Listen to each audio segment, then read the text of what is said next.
exploitation de 180 hectares avec un quota de 1 300 000, 120 vaches à traire. On est équipé en robot de traite, donc en robot Lily A5 depuis bientôt 1 an. Niveau de production actuellement 8300 kg.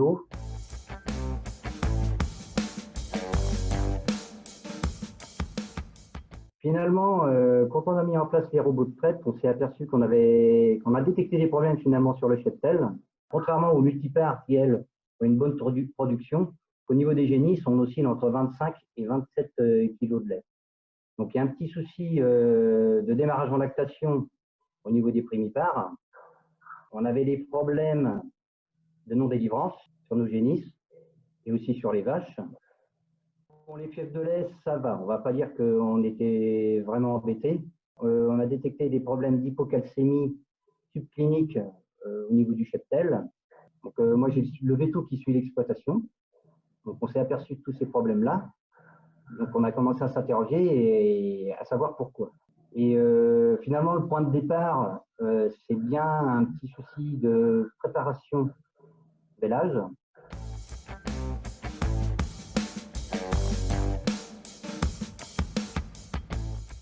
Donc aujourd'hui, on travaille sur 2 lots.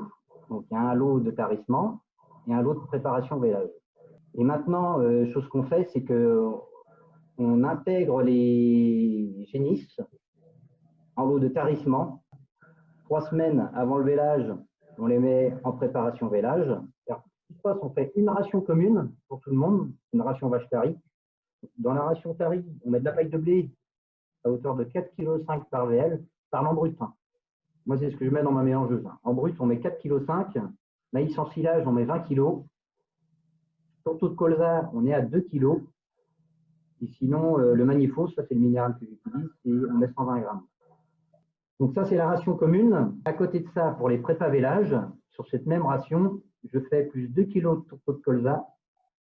Je rajoute 300 grammes de carbonate de calcium et je rajoute 500 grammes d'amylase. Avant, j'étais à 300 grammes. Et le fait d'avoir changé de maïs, du coup, les pH n'étaient pas bons. J'étais à 8. Parce que je mesure les pH régulièrement. Donc là, on vient de changer de maïs en silage. Donc j'ai refait des mesures de pH. Et là, les pH, on doit être à 5,5.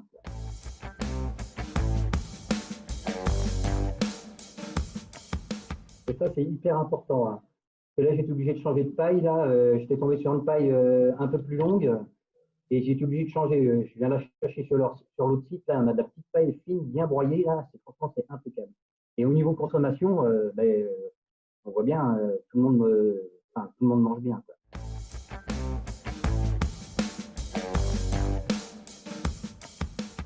Je ne vais pas dire que c'est une contrainte. Parce que ça se fait tellement rapidement.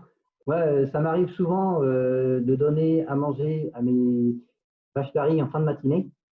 Moi, je vais faire mes pH urinaires 6 à 9 heures après la distribution du matin. Par exemple, le soir, si j'ai fini avant de partir, moi je le fais souvent à 19 heures le soir, c'est mon heure. Je prends mes prépas vélage au cornadi. J'ai mon carnet, je note toutes les vaches.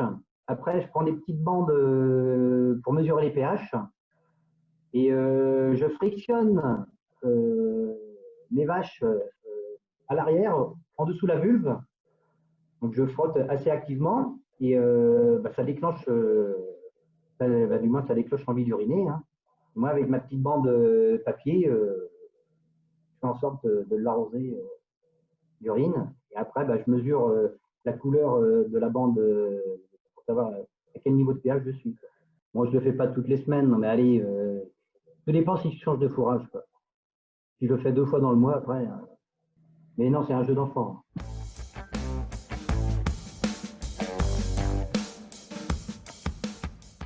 Donc on sent qu'on a des animaux qui sont dynamiques et qui ont vraiment envie qui ont faim, quoi. Hein. Évèlent, épicent le lait et ils ont envie de manger, quoi. Dans l'ensemble, on a mis ça quand même en place depuis la mi-juin, je pense, maintenant. Là. Et au niveau des délivrances, ça se passe vraiment bien. Il y a vraiment un plus. Chose qu'on n'avait pas avant. Parce qu'avant, on mettait du chlorure, on montait à 80 grammes, 100 grammes, et c'est pas pour ça que ça délivrait. On a remarqué une chose, c'est qu'au niveau état corporel, on a des animaux qui se tiennent maintenant. Chose qu'on n'arrivait pas à faire avant. Au bout d'un mois, au bout de 6 semaines, on avait des animaux qui maigrissaient. Mais par contre, on a des pics de lactation qui sont au-delà des 50 kg de lait. Ouais. On n'en avait pas beaucoup avant, là. Et là, j'en ai de plus en plus.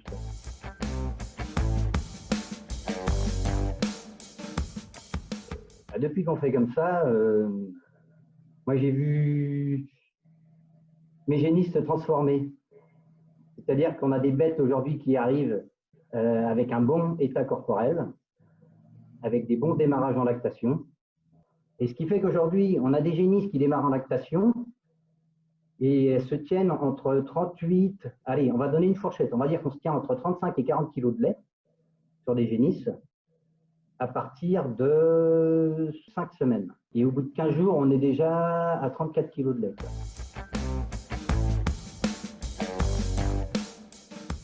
Ils sont dynamiques, ils ont faim et on voit bien que c'est des veaux, enfin c'est pas des veaux qui sont fatigués quoi. Donc moi une fois que la vache elle est passée dans le robot, je récupère le colostrum et je fais boire le veau. Et j'ai pas de problème pour les faire boire. Quoi. Ça se passe vraiment bien. Quoi.